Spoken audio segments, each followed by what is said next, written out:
अस्सलाम वालेकुम दोस्तों, जाहिद हेल्प हाउस नए चैनल के साथ नई वीडियो लेके हाजिर हुआ है। दोस्तों, इस चैनल को आप सब्सक्राइब कर लीजिए। ये मेरा नया चैनल है, इसमें मैं हर तरह की सऊदी अरब में रहने वाले दोस्तों के लिए वीडियोस अपलोड करता रहता हूं और इसके अलावा यूट्यूब या दीगर मोबाइल वगैरह की छोटी मोटी वीडियोज भी मैं इस पे अपडेट करता हूँ, जिससे आपकी इन्फॉर्मेशन में इजाफा होता है, आपको नई चीज सीखने में मिलती है। इसके अलावा दोस्तों, अगर आप मोबाइल वगैरह में कंप्यूटर नेटवर्किंग में इंटरेस्ट रखते हैं तो ये ऑनलाइन IT सोल्यूशन के नाम से चैनल है, इसको सब्सक्राइब कर लीजिए। यहाँ पे हर तरह की नेटवर्किंग मोबाइल्स की इन्फॉर्मेशन, आपको कंप्यूटर से कोर्सेज वगैरह की हर तरह की इंफॉर्मेशन यहाँ इस चैनल पे आपको मिल जाएगी। इसको आप जरूर सब्सक्राइब कीजिए। इस चैनल हेल्प हाउस को जरूर सब्सक्राइब कीजिए ताकि आपको हर तरह की इंफॉर्मेशन मिले। कोई भी क्वेश्चन है मुझे वीडियो में कमेंट्स करिए, मैं इंशाल्लाह फीडबैक दूंगा। मेरा व्हाट्सएप और ईमो नंबर है 0581014313। आप मुझसे इस नंबर पे कभी भी कॉन्टेक्ट करिए, इंशाल्लाह मैं आपको पूरी फीडबैक दूंगा। यहाँ पे हर तरह की इंफॉर्मेशन मैं आपको इस चैनल पे इंशाल्लाह दूंगा। दोस्तों, इस वीडियो में मैं आपको बताऊंगा जो दोस्त खरूज जाके सऊदी अरब वापस आने की ख्वाहिश रखते हैं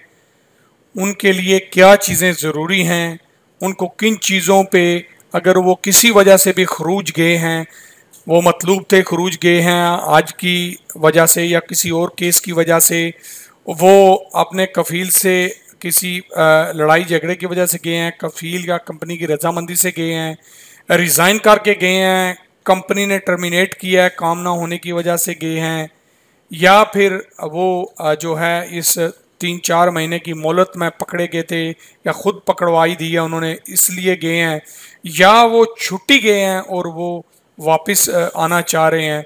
तो इन सब चीज़ों के लिए क्या चीज़ ज़रूरी है ये आपके साथ में इंशाल्लाह शेयर करूँगा अभी। अगर आप मतलूब गए हैं तो मैंने मतलूब के बंदों के वापस आने की तफसीलन वीडियो इसमें डाली हुई है, लेकिन फिर मैं थोड़ी बहुत इंफॉर्मेशन मैं इसमें देता हूँ। आपने ये देखना है कि आपका केस किस तरह का था, कितने साल का बैन था, वो क्लियर करवा के आपने आना है। प्लस जिस कंपनी में आप आ रहे हैं उसके कॉन्टैक्ट्स ज़रूर लेके आने हैं ताकि उनसे आप रब्ता कर सकें। उनसे आप जो है अगर कोई मसला एयरपोर्ट पे होता है, आपका केस हटाया नहीं गया, क्लियर नहीं हुआ, कुछ ना कुछ बाकी हैं चीज़ें, कोई चीज़ की उनको ज़रूरत है तो उन्होंने उसे ऐसे ही छोड़ा हुआ है, तो वो क्लियर हो सके। बाकी तफसील आप मतलूब की वीडियो में देख सकते हैं। उसके अलावा अगर आप नॉर्मल तरीके से खरूज गए हैं रिज़ाइन करके या कंपनी ने भेजा आपको, तो आप दूसरे दिन भी वापस आ सकते हैं, बगैर किसी प्रॉब्लम के वापस आ सकते हैं। आपको कोई भी मसला नहीं होगा। अगर आपका वीज़ा जैसे स्टैम्प होता है आप टिकट लेके दस्ती वापस आ सकते हैं। उसके बाद अगर आप छुट्टी गए हुए हैं तो आपको 1 साल क्लियर करके वापस आना पड़ेगा, नहीं तो आपके लिए मसला बन सकता है। बेशक आपका इकामा एक्सपायर हो गया है लेकिन आपको आपका 1 साल क्लियर करके आना पड़ेगा।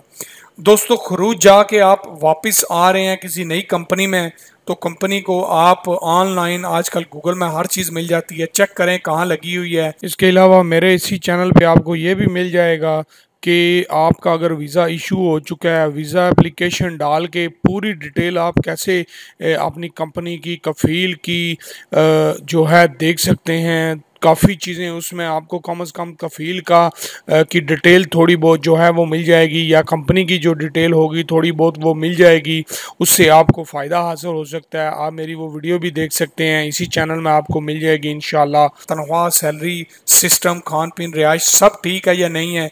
अगर आप किसी कफ़ील के पास आ रहे हैं तो मैं कहता हूं कि मत ही आएँ तो अच्छा है। अगर आपका अपना बिजनेस नहीं है या कोई एतमाद वाला आपका बंदा नहीं है, बाहर से लोकल वीज़ा लेके आप मत आइए।